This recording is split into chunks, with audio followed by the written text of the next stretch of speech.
वास्तुकार AK बड़ीवाल का आप सभी को नमस्कार। हमने जो वास्तुशास्त्र वीडियो बनाए हैं उसको देखकर कुछ लोगों ने हमसे डिमांड की है कि केवल जो धन रखने का स्थान है उसके ऊपर वीडियो बनाया जाए, क्योंकि लोगों ने कहा है कि जो वास्तुकार जब धन रखने का स्थान क्योंकि उन्होंने कहा है कि जो वास्तुकार धन रखने का स्थान बनाते हैं तो उसके अंदर कुछ लोगों को अलग अलग तरह का स्थान बताया गया है। इसलिए आप केवल एक धन पे ही वीडियो बताओ, क्योंकि आपने जो वीडियो पहले बनाए हैं उसमें आपने एक ही वीडियो में बहुत सारी चीज़ें बताई गई है। इसलिए आज का वीडियो हम केवल धन के ऊपर बना रहे हैं। वास्तुशास्त्र के बारे में कुछ लोगों की एक और भ्रांति ये रहती है कि कुछ लोग कहते हैं कि जब हम अलग अलग वास्तुकारों को पूछते हैं तो वो अलग अलग बातें बताते हैं। इसके लिए हम वास्तुशास्त्र का बेसिक चीज़ को समझें। वास्तुशास्त्र में 5 तत्व है। इसमें जल, पृथ्वी, अग्नि, वायु, आकाश, ये 5 तत्व है। जब इन 5 तत्वों की बात आती है कि अपने शरीर में और भवन में 5 तत्व किस स्थान पर होंगे, तो वो जो 5 तत्व है उन सबका एक निश्चित स्थान है। परंतु जब हम वास्तुशास्त्र के बारे में लाखों चीज़ों की बात करेंगे, हमारी प्रकृति में जितनी भी चीज़ें हैं, TV, mobile, X-ray machine, computer machine, sonography machine, कपड़े, ज्वेलरी, लाखों चीज़ें हैं, उन सब चीज़ों का जब स्थान वास्तुशास्त्र के हम देखते हैं तो प्रत्येक व्यक्ति की उपयोगिता, उस व्यक्ति की राशि और उस व्यक्ति का बिजनेस क्या है, उस बिजनेस के अनुसार वो चीज़ें बदल जाती है। तो कई बार कई लोग सोचते हैं कि वास्तुकार को इस व्यक्ति ने किचन अग्निकोण में बताया है, दूसरे व्यक्ति को किचन वायुकोण में बताया है। इसका क्या कारण है? इसका कारण ये है कि घर में जब हम किचन बनाते हैं वो किचन अग्निकोण में और वायुकोण में दोनों जगह सही होती है। परंतु यदि हम रेस्टोरेंट में किचन बना रहे हैं, कोई रेस्टोरेंट है, कोई ढाबा है, उसमें किचन बनाते हैं तो किचन वायु कोण में अधिक बढ़िया रहती है, क्योंकि वायु के कोण में किचन बनाने से मेहमानों की संख्या अधिक आती है। तो कोई व्यक्ति ये चाहता है कि उस घर में बहुत ज़्यादा मेहमान आए, तो रेस्टोरेंट वाला तो यही चाहेगा कि मेहमान अधिक आए, इसलिए वो किचन वायु कोण में बनाता है। इस प्रकार बिजनेस की प्रकृति के अनुसार कई बार बदलाव हो जाता है। तो हमें इस चीज़ को समझने की आवश्यकता है कि जिस बार डॉक्टर दवाई देता है तो हम किसी डॉक्टर ने दी गई दवाई की नकल करके हम दवाई नहीं लेते, हम डॉक्टर से राय करके ही दवाई लेते हैं। यदि डॉक्टर ने किसी व्यक्ति को दवाई दी है और उसकी नकल करके दवाई ले रहे हैं तो वो दवाई हमारे रिएक्शन भी कर सकती है। और कुछ दवाइयाँ कॉमन होती है कि सर्दी जुकाम खांसी बुखार की हम मेडिकल से दवाई खरीद के ले लेते हैं तो वो चीज़ चल जाती है। इसी प्रकार साधारण स्थिति में हम किसी भी वास्तुकार की नकल कर सकते हैं, परंतु विशेष परिस्थिति में हम नकल नहीं कर सकते। इस बात का हमको विशेष ध्यान रखना है। अब आज के हम मूल विषय में आते हैं कि हमको वास्तुशास्त्र के अनुसार धन रखने के कौन कौन से स्थान है और कौन कौन से स्थान ठीक है और वो किस व्यक्ति के लिए उपयुक्त है। वास्तुशास्त्र के अनुसार एक जो बात है वो धन रखने के संबंध में एक बात कॉमन है, हर व्यक्ति को ये मालूम है कि वास्तु के अनुसार जो नैऋत्य कोण है, दक्षिण पश्चिम का जो कोणा है वो धन रखने के लिए उपयुक्त है। और हर व्यक्ति को ये मालूम है कि दक्षिण पश्चिम के कोने में धन रखना चाहिए। परंतु हमने क्या किया है कि जो 1990 के अंदर जो बुक्स लिखी गई है वो सब हिंदी में लिखी गई है। उससे पहले की जो वास्तुशास्त्र पे संस्कृत में साहित्य है, वास्तु रत्नाकर, वास्तु प्रभाकर, वास्तु रत्नावली, काफ़ी संस्कृत में किताबें हैं। उन सब के अंदर वास्तु के बारे में पूरी जानकारी संस्कृत में दी गई है। और 1990 के बाद में जो किताबें लिखी गई है वो हिंदी में लिखी गई है। उन किताबों में यदि किसी व्यक्ति ने गलती से कोई बात लिख दी तो दूसरे लोगों ने नकल करके उस बात को दोबारा से रिपीट कर दिया। इसका प्रमाण ये है कि 1990 में जो बुक्स लिखी गई है उसके बाद में हर साल लाखों की संख्या में बुक्स लिखी गई है। उन लोगों ने उन बुक्स में लिखी गई बातों का प्रयोग करके नहीं देखा, उनका अनुभव करके नहीं देखा, उन्होंने केवल इस पर लिख दिया।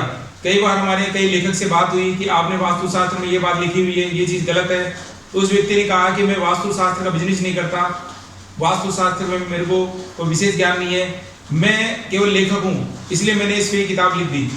अब आप उस बात से समझ सकते हैं कि वो व्यक्ति केवल लेखक है, लिखना उसका बिजनेस है। तो जो व्यक्ति वास्तुशास्त्र पे जिसने रिसर्च की है, जिसने वास्तु पे अनुभव किया है, लाखों लोगों को जिसने राय दी है, उसका जो निचोड़ निकलेगा उसकी सही जानकारी निकलेगी। अब यदि किसी किताब में कोई बात गलत लिखी हुई है, सभी लोगों ने उसको गलत लिख दिया, उससे कोई लाभ नहीं होने वाला। अब हम दक्षिण पश्चिम कोने की बात करें कि दक्षिण पश्चिम कोने में धन क्यों रखते हैं। कई लोग बोलते हैं दक्षिण पश्चिम कोना लक्ष्मी का स्थान है, दक्षिण पश्चिम का कोना कुबेर का स्थान है, इस प्रकार के लोग बात करते हैं। तो हमें बता दें कि दक्षिण पश्चिम कोना लक्ष्मी का स्थान भी नहीं है, दक्षिण पश्चिम कोना कुबेर का स्थान भी नहीं है। कुबेर का स्थान वास्तुशास्त्र के अंदर जो उत्तर दिशा है, उस उत्तर दिशा का जो सेंटर जो स्थान है वो कुबेर का स्थान होता है, और कुबेर का स्थान जो है वो धन का देवता है। अब दक्षिण पश्चिम कोने में हम धन क्यों रखते हैं? दक्षिण पश्चिम कोने की ये विशेष बात होती है कि दक्षिण पश्चिम कोने में जो भी चीज रखेंगे, जैसे आपने एक चीज रखी वो 5 हो जाएगी, 5 की 50 हो जाएगी, 50 की 5000 हो जाएगी। दक्षिण पश्चिम कोने की विशेष बात होती है कि दक्षिण पश्चिम कोने में जो भी चीज रखी जाती है उसकी संख्या में वृद्धि होती है, इसलिए दक्षिण पश्चिम कोने में धन रखा जाता है। पर्टिकुलर यदि हम धन की बात करें, लक्ष्मी की बात करें, तो पैसे का दक्षिण पश्चिम कोने से कोई संबंध नहीं होता। केवल दक्षिण पश्चिम कोने में धन रखने का यही कारण है कि दक्षिण पश्चिम का कोना किसी भी चीज की संख्याओं में वृद्धि करता है, तो हम धन में वृद्धि चाहते हैं, इसलिए हम दक्षिण पश्चिम कोने में धन रखते हैं। धन के अलावा दक्षिण पश्चिम कोने में कच्चा सामान रखते हैं, तो कच्चा सामान यदि ज्यादा संख्या में आएगा तो फैक्ट्री में उत्पादन बढ़ेगा, इसलिए दक्षिण पश्चिम कोने में कच्चा माल भी रखा जाता है। इसके बाद में दूसरा धन का स्थान कौन सा है, इस बात पे हम गौर करें। दूसरा जो धन का स्थान है वो उत्तर दिशा है। उत्तर दिशा के अंदर बिल्कुल जो बीच का स्थान है, सेंटर का स्थान, यदि उत्तर दिशा में हमने 9 खाने कर दिए तो दोनों तरफ 4-4 खाने छोड़ दिए, बीच का जो उत्तर दिशा का स्थान है वो धन रखने का स्थान है, क्योंकि उत्तर दिशा का जो स्वामी है वो कुबेर देवता है और कुबेर धन का स्वामी है। इस प्रकार दक्षिण पश्चिम कोने के बाद में यदि दूसरा कोई स्थान धन का होता है तो वो उत्तर दिशा का स्थान होता है। और वास्तुशास्त्र की किताबों में आप जो देखोगे, जो 1990 से लेकर अब तक किताबें लिखी हुई है, तो आपको उनमें उत्तर दिशा में धन रखने के स्थान का कोई जानकारी नहीं मिलेगी, क्योंकि जब एक व्यक्ति ने उस जानकारी को नहीं दिया तो सभी लोगों ने नकल करके उस जानकारी को छुपा लिया और वो आम जन तक जानकारी नहीं पहुंच पाई। इस प्रकार उत्तर दिशा में आप धन रख सकते हैं। उत्तर दिशा और नैऋत्य कोण में एक अंतर हो रहा है। यदि कोई व्यक्ति जमीन के अंदर कोई तिजोरी बनाना चाहता है, अंडरग्राउंड कोई स्थान बनाना चाहता है, तो वो स्थान दक्षिण पश्चिम के कोने में नहीं बन सकता। दक्षिण पश्चिम को कोने में जो स्थान है, धन रखने का स्थान है, उसकी जो ऊंचाई है वो अपने शरीर की नाभि से लेकर हमारे जो कंधे होते हैं वहां तक की ऊंचाई पे धन रखना चाहिए। हाथ की ऊंचाई से अधिक ऊंचाई पे धन नहीं रखते, और हमारी जो नाभि है उससे नीचे धन नहीं रखते। दक्षिण पश्चिम में को जो धन रखेंगे वो जमीन के ऊपर रखा जाएगा, और उत्तर दिशा में हम जब धन रखते हैं वो जमीन के ऊपर भी रख सकते हैं और जमीन के अंदर भी रख सकते हैं। यदि किसी व्यक्ति को अंडरग्राउंड कोई तिजोरी बनानी है, जमीन के अंदर ऐसा कोई स्थान बनाना है जो लोगों को मालूम नहीं चले, सीक्रेट कोई स्थान बनाना है, तो उत्तर दिशा के मध्य में वो स्थान बना सकते हैं। इस प्रकार कोई भी जो साधारण व्यक्ति है, उसकी कोई विशेष राशि है या उसका व्यवसाय है, उससे कोई विशेष अपन बात नहीं करें, तो उत्तरी दिशा का जो बीच का स्थान है और जो नैऋत्य कोण का स्थान है, ये दोनों स्थान ऐसे हैं, इसमें साधारण आदमी धन रख सकते हैं। इसके पश्चात हम विशेष परिस्थिति की बात करते हैं। एक बार हम व्यक्ति के घर पे गए, उसने कहा कि मैं नॉर्थ वेस्ट के कोने में धन रखता हूँ। किसी ने मेरे को नॉर्थ वेस्ट के कोने में धन रखने का स्थान बताया, और उसके बाद में मेरा धन खर्च होता रहता है और धन में कोई वृद्धि नहीं हो रही, और प्रसिद्ध वास्तुकार ने मेरे को ये बताया है। तो हम आपको ये बता दें कि जिस वास्तुकार ने उत्तर पश्चिम कोने में धन रखने का स्थान बताया है वो बिल्कुल सही स्थान था, परंतु इस व्यक्ति के गलत साबित हो गया। इसके अंदर क्या बात है, इस पे ध्यान देने की आवश्यकता है। उस व्यक्ति का जो है वो ब्याज पे, जो फाइनेंस पे, लोन पे पैसे देने का काम है, वो उस व्यक्ति को जो भी धन है उस धन को लोगों में बांटना है। उस व्यक्ति को धन को इकट्ठा नहीं करना, उस व्यक्ति को लोगों को धन को बांटना है। तो वायु कोण जो होता है वो वायु कोण है, सेपरेशन देता है, हवा चीज को उड़ाती है। उस व्यक्ति को जो पैसा है उसको इकट्ठा नहीं रखना, उसको पैसे को बांटना है। इसलिए जो वास्तुकार ने उसको उत्तर पश्चिम का जो कोना है उसके अंदर ऑफिस में तिजोरी बताई है, उस तिजोरी के अंदर उसको पैसा रखना था और वो पैसा उसको ब्याज से बांटना है, इसलिए उसको उत्तर पश्चिम का कोना बताया है। जो व्यक्ति ब्याज से पैसे देते हैं, यदि वो दक्षिण पश्चिम कोने में पैसा रखेंगे तो उनका जो पैसा है वो पैसा इकट्ठा एक जगह रहेगा, उसका पैसा बाजार में नहीं जाएगा, उसका पैसा बढ़ेगा नहीं, उसको व्यापार में लाभ नहीं होगा। इस प्रकार हमको ये समझना है कि परिस्थिति और व्यक्ति विशेष के हिसाब से कई बार कोई चीजें बदल जाती है और कुछ चीजें वास्तु शास्त्र में कॉमन रहती है। जैसे पूजा का स्थान है, जल का स्थान है, वो ईशान कोण में होता है। हम कोई चीज बेचनी है उसको वायु कोण में रखनी है, जो बेडरूम है वो नैऋत्य कोण में होता है। इस प्रकार कुछ चीजें कॉमन होती है और कुछ चीजें व्यक्ति के हिसाब से बदल जाती है। इसलिए हमको नकल करने से पूर्व ये सोचना चाहिए कि जिस व्यक्ति को राय दी गई है, जिस व्यक्ति से राय ली गई है, वो व्यक्ति कौन है। इस प्रकार वायु कोण के बाद में हम और वास्तुशास्त्र में कौन कौन से स्थान है जहाँ पर हम धन रख सकते हैं। वायु कोण के बाद में और कौन कौन से स्थान है जहाँ पर हम धन रख सकते हैं। पश्चिम दिशा में जो बिल्कुल बीच का स्थान है वो वरुण देवता का स्थान है। तो पश्चिम दिशा के बिल्कुल बीच में आप धन रख सकते हो, उसमें कोई व्यक्ति, साधारण व्यक्ति धन रख सकता है। और दक्षिण दिशा का जो बीच का स्थान है उसके अंदर कोई भी व्यक्ति, साधारण व्यक्ति धन रख सकता है। इस प्रकार साधारण व्यक्तियों के लिए 4 स्थान धन के हो गए। पहला स्थान नैऋत्य कोण, दक्षिण पश्चिम कोणा धन रखने का स्थान है। दूसरा स्थान उत्तर दिशा, कुबेर का स्थान जो बिल्कुल उत्तर का बीच का स्थान है वो स्थान है। तीसरा स्थान पश्चिम दिशा का बीच का स्थान जो वरुण देवता का स्थान है। और इसके बाद में चौथा स्थान है वो दक्षिण दिशा का स्थान है, वो मंगल का स्थान है। और मंगल सबसे प्रभुत्व वाला स्थान होता है। वास्तु और ज्योतिष में जब कॉम्बिनेशन बैठाते हैं तो दोनों के अंदर मंगल का स्थान सबसे प्रभावकारी होता है। और बेडरूम में भी यदि किसी व्यक्ति का स्थान दक्षिण दिशा के अंदर बीच में बेडरूम बना हुआ है तो वो नैऋत्य कोण से भी ज्यादा ऊर्जा वाला स्थान होता है जो बेडरूम का दक्षिण का स्थान होता है। इस प्रकार 4 स्थान ऐसे हैं जिसमें साधारण व्यक्ति धन रख सकते हैं। इसके पश्चात और जो स्थान जो बच गए उसमें धन रखने की हम बात करें तो वो व्यक्ति विशेष के लिए लाभकारी है, उसको सभी लोगों के लिए लाभकारी नहीं है। आज का वीडियो में हम पूरी जानकारी इसलिए दे रहे हैं, इसमें किसी व्यक्ति को कंफ्यूज नहीं हो रहा। आप इस पूरी वीडियो को जब देखेंगे तो आपको ये जानकारी मिल जाएगी कि व्यक्तिगत आपके लिए कौन सा स्थान सही है, उसका आप चुनाव कर सकते हो। यदि हम इस वीडियो में केवल दक्षिण पश्चिम कोणे की धन रखने की बात करेंगे तो दूसरे बिजनेस के लोग हैं, दूसरे व्यवसाय के लोग हैं, उनको पूरी जानकारी नहीं मिल पाएगी और उनके साथ अन्याय होगा। इसलिए हम इसमें पूरी जानकारी देने के प्रयास कर रहे हैं। पूरी वीडियो को देखकर आप पूरी जानकारी प्राप्त करें तो ही आपको लाभ होगा। इसके बाद में हम पूर्व दिशा की बात करते हैं कि पूर्व दिशा के बीच में कौन व्यक्ति धन रख सकते हैं। जो सरकारी जो डिपार्टमेंट है, जो गवर्नमेंट की जो ऑफिस है, उनको तनख्वाह को बांटना है। गवर्नमेंट के जो ऑफिस है उनको पैसे को स्टोर नहीं करना, क्योंकि गवर्नमेंट में फाइनेंस का जो डिपार्टमेंट है वो अलग से डिपार्टमेंट होता है, उनको पैसा स्टोर करना है। आरबीआई है, बहुत सारी संस्थाएं जिनको पैसा इकट्ठा करना होता है, तो उनको जो संस्थाओं को पैसा इकट्ठा करना है, आरबीआई को यदि पैसा इकट्ठा करना है तो उस पैसे को नैतिक कोण में रखना है। यदि आरबीआई चाहती है कि ये पैसे को बांटना है, इस पैसे को बाजार में बांटना है, जिस तरह मोदी जी ने भी बोला था 20,000 करोड़ रुपए हम बाजार में बांटना चाहते हैं, तो 20,000 करोड़ रुपए सरकार बाजार में बांटना चाहती है, तो उन 20,000 करोड़ को सरकार यदि नॉर्थ वेस्ट के कोने में रखेगी तो ही लोगों को जिज्ञासा होगी, उत्सुकता होगी और लोगों में एक उत्साह फैलेगा कि हम लोन पे पैसा लें और उनसे बिजनेस करें। तो जो 20,000 करोड़ सरकार बांटना चाहती है उन पैसों को वायु कोण में रखना है, और जो पैसा सरकार सुरक्षित रखना चाहती है उन पैसों को नैतिक कोण में रखना है। इसके बाद में गवर्नमेंट की जो डिपार्टमेंट है उनमें जो पैसा आता है, ट्रेजरी में पैसा आता है, उन पैसों को तनख्वाह में बांटना है। तो सरकार का संबंध सूर्य देवता से होता है, सूर्य पूर्व दिशा का स्वामी है, तो उनको जो पैसा सरकार को तनख्वाह में बांटना है वो डिपार्टमेंट यदि पूर्व दिशा के अंदर उस पैसे को रखेंगे तो वो पैसा टाइम से बढ़ता रहेगा, उन पैसा आता रहेगा, पैसा जाता रहेगा, उन पैसों को स्थिर नहीं रखना। इसलिए सरकार के जो भी डिपार्टमेंट है उनकी जो तनख्वाह बांटनी है उन तनख्वाह का पैसा हमको पूर्व दिशा में रखना है। इसके पश्चात हमारे को ईशान कोण की जगह बची है।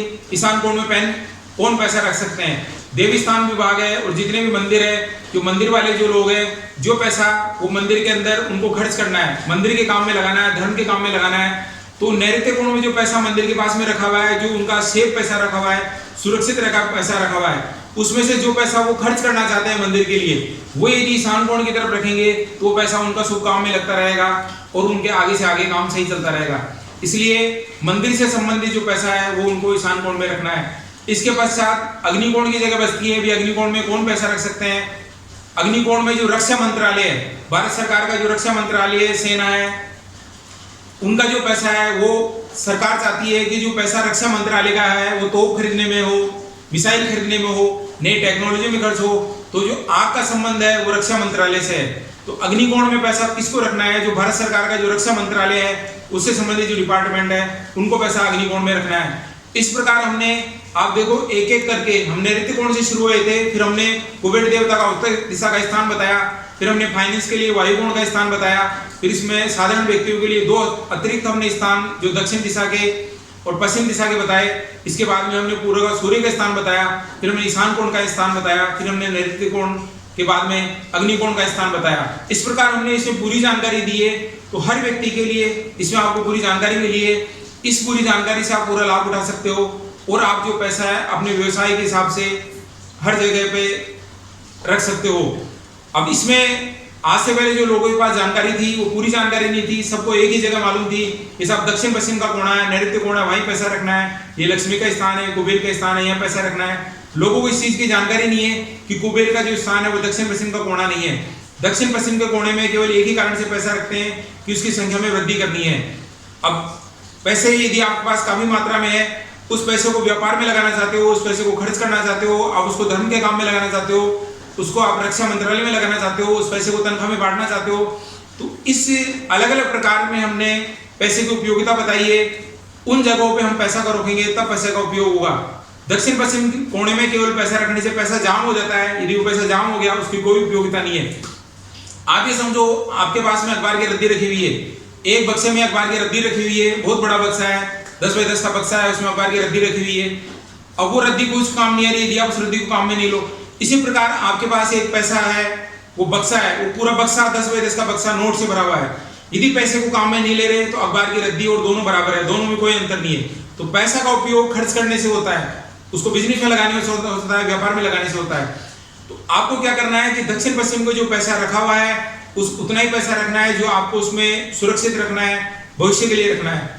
इसके अलावा जो पैसा आप खर्च करना चाहते हो वो उस पैसे को उसी स्थान पर रखना है जिस संबंधित चीज पे आपको खर्च करना है। इस प्रकार आज की वीडियो को देखकर आप धन से संबंधित सभी चीजों का भरपूर फायदा उठा सकते हो, ये हमारी आशा है और इस वीडियो से सभी को लाभ मिले। और हमारा जो आज का जो वीडियो है वो किसी एक किताब को पढ़कर, किसी एक शास्त्र को पढ़कर नहीं बनाया गया। सन 1996 से मैं वास्तुशास्त्र पे काम कर रहा हूँ। 1996 से पहले मैंने दूसरे लोगों के अंडर में वास्तुशास्त्र पे काम किया है।